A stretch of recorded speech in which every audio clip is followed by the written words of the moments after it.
வணக்கம் மக்களே, welcome to Yamini kitchen.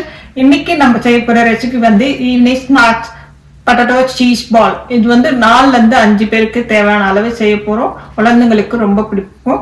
வாங்க வீடியோக்குள்ள போகலாம். குக்கர்ல முதல்ல உருளைக்கிழங்கு வேக வச்சிருவோம். நான் 3 உருளைக்கிழங்கு போட்டிருக்கேன். போட்டு தண்ணி ஊத்திடுங்க முழுகிற அளவுக்கு.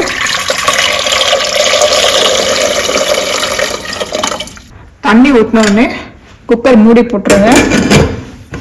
மூடி போட்டு க்ளோஸ் பண்ணிட்டு வெயிட் போட்டுருங்க. வெயிட் போட்டு கேஸை ஆன் பண்ணிட்டீங்க. ஆன் பண்ணிட்டு ஒரு விசில் சவுண்ட் வந்தோடனே கேஸை ஆஃப் பண்ணிடுங்க. ஆன் அப்புறம் குக்கர் திறந்து பார்ப்போம். குக்கர்லேருந்து உருளைக்கிழங்கு எடுத்தாச்சு. ஹாட் வாட்டர் கீழே ஊற்றிட்டு கோல்ட் வாட்டர் போட்டு 1 டைம் போட்டு டிப் பண்ணி எடுத்துட்டேன். இப்போ இதை வந்து நம்ம தோல் உரிக்க ஆரம்பிப்போம்.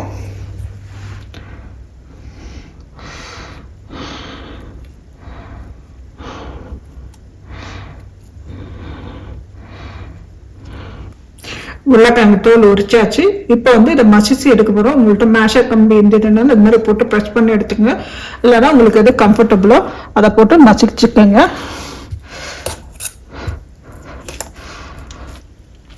குக்கரில் வந்து நான் சவுண்டு வந்து ஒரு சவுண்டு சொல்லியிருந்தேன் இல்லையா, உங்களுக்கு முழுசாக உருளைக்கிழங்கு போடுறீங்கன்னா நீங்கள் 2 சவுண்டு கூட விட்டுக்கலாம்.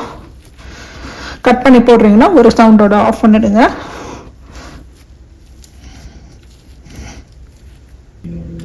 உருளைக்கிழங்கு வந்து நல்லா மசிச்சாச்சு. நீங்கள் மேஷர் வச்சு மசிச்சப்புறம் நீங்கள் திருப்பி கை வச்சு ஒரு தடவை நல்லா மசிச்சு விடுங்க. இதுக்கப்புறம் நம்ம தேவையான பொருட்கள் இதில் சேர்க்க போகிறோம். வெங்காயம் வந்து பொடி பொடியாக நறுக்கி 2 டேபிள் ஸ்பூன், 2 பச்சை மிளகாய் பொடி பொடியாக நறுக்கிருக்கேன், 1/2 ஸ்பூன் மிளகுத்தூள், உப்பு தேவையான அளவு சால்ட் போட்டிருக்கேன். அடுத்தது பிரெட் க்ரம்ஸ் வந்து 1 ஸ்பூன் போட்டுக்கோங்க.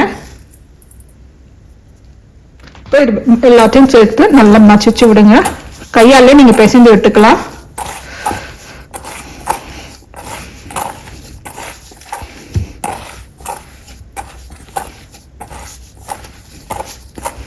இது நல்லா கலந்து விட்ட அப்புறம் நம்ம இதில் வந்து கடைசியாக வந்து கொத்தமல்லி சேர்த்து போகிறோம். கொத்தமல்லி வந்து நல்லா பொடி பொடியாக 2 டேபிள் ஸ்பூன் கட் பண்ணிக்கோங்க. வெறும் கொத்தமல்லி தலையாக இருக்கணும். இதுக்கப்புறம் நம்ம பால் பிடிக்க போகிறோம் உள்ள சீஸை வச்சு. இப்போ இது ரெடி ஆயிடுச்சு. பொட்டேட்டோ சீஸ் பால்குள்ளே யூஸ் பண்ணுற சீஸ் வந்து இது மோட்டிலா சீஸ் நான் யூஸ் பண்ணியிருக்கேன். இதே மாதிரி க்யூபாக வாங்கிட்டு இதை வந்து நான் சின்ன சின்ன பீஸாக கட் பண்ணி எடுத்துக்க போகிறேன். இப்போது இந்த சைஸ் கட் பண்ணிங்கன்னா இந்த சைஸ்னால் நல்லாயிருக்கும் உங்களுக்கு. இப்போ வந்து பால் பிடிக்க போகிறோம். நமக்கு தேவையான அளவு உருண்டை சைஸ் பிடிச்சிட்டு நல்லா வடை மாதிரி இப்படி தட்டிக்கங்க. தட்டிக்கிட்டு நடுவில் சும்மா ஒரு ப்ரெஸ் கொடுத்துட்டு ஒரு சீஸ் எடுத்து இதுக்குள்ளே வச்சுங்க. வச்சுட்டு இது 4 பக்கமும் க்ளோஸ் பண்ணிக்கோங்க. க்ளோஸ் பண்ணிவிட்டு நீங்கள் வந்து திருப்பி பால் பிடிச்சிக்கலாம்.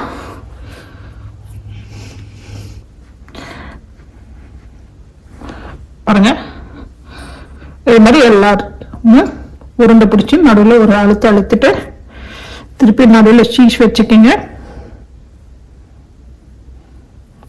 கார்னர் எல்லா சைடும் வந்து க்ளோஸ் பண்ணிட்டு சாதாரண ப்ரெஸ் பண்ணாவே உருளைக்கிழங்கு சாஃப்டா இருக்கும்.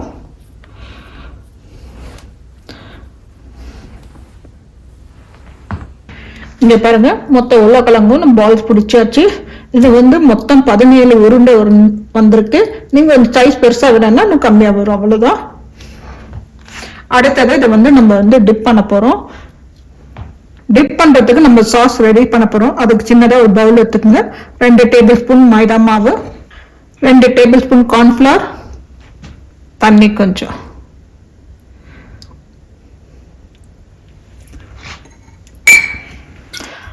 தண்ணி விட்டுட்டு நல்லா கலக்கி விட்டுருங்க கெட்டி இல்லாம. சாஸ் ரெடி பண்ணியாச்சு. ரொம்பவும் தண்ணி இல்லாம கொஞ்சம் திக்கா ரெடி பண்ணிக்கோங்க. கெட்டி இருந்தா கரைச்சி விட்டுருங்க. இப்போ இதுல வந்து நம்ம உருண்டை பிடிச்சதை வந்து இதுல போட்டு டிப் பண்ண போறோம். பக்கத்துல வந்து பிரெட் தூள் எடுத்து வச்சுக்கோங்க. பிரெட் க்ரம்ஸ் எடுத்து வச்சிங்கன்னா நம்ம இதுல டிப் பண்ணிட்டு அதுல வந்து ரோல் பண்ணி ஒரு பிளேட்ல ட்ரான்ஸ்ஃபர் பண்ணிப்போம்.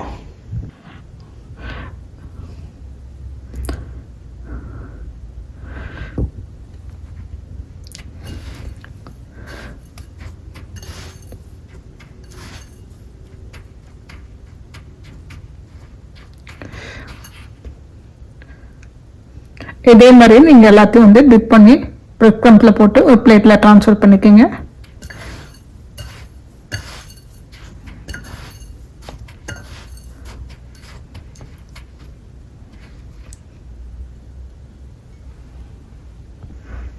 இப்போ டிப் பண்ணி வச்சு ரெடி பண்ணியாச்சு. இப்போ நம்ம ஆயிலில் வந்து பொரிக்க போகிறோம். கேஸ் ஸ்டவ்வில் வானல் போட்டு ஆயில் விட்டுருங்க. ஆயில் விட்டு ஸ்டவ் ஆன் பண்ணிக்கோங்க. சூடு ஏறட்டும், அப்புறம் பொரிக்க ஆரம்பிப்போம். எண்ணெய் காஞ்சிச்சு, இப்போ நம்ம போட ஆரம்பிப்போம். போட்டோன்னே லோ ஃப்ளேமில் கொஞ்சம் மாற்றிக்கிங்க, ஏன்னா டக்குன்னு கருகிடும். அப்புறம் உள்ளே இருக்க சீஸ் வந்து மெல்ட் ஆகாது.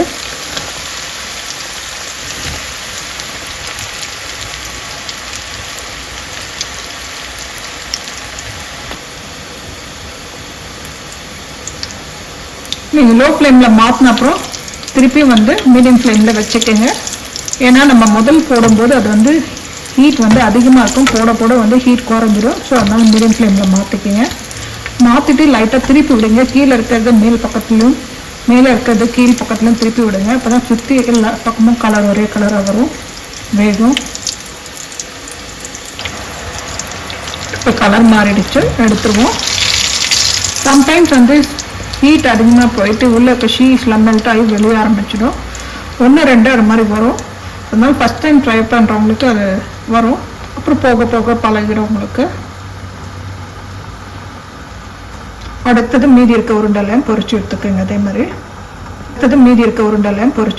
அதே மாதிரி இதை இப்போ ஓப்பன் பண்ணி பார்ப்போம். பாருங்கள், சீஸ் எவ்வளோ சூப்பராக இருக்குது.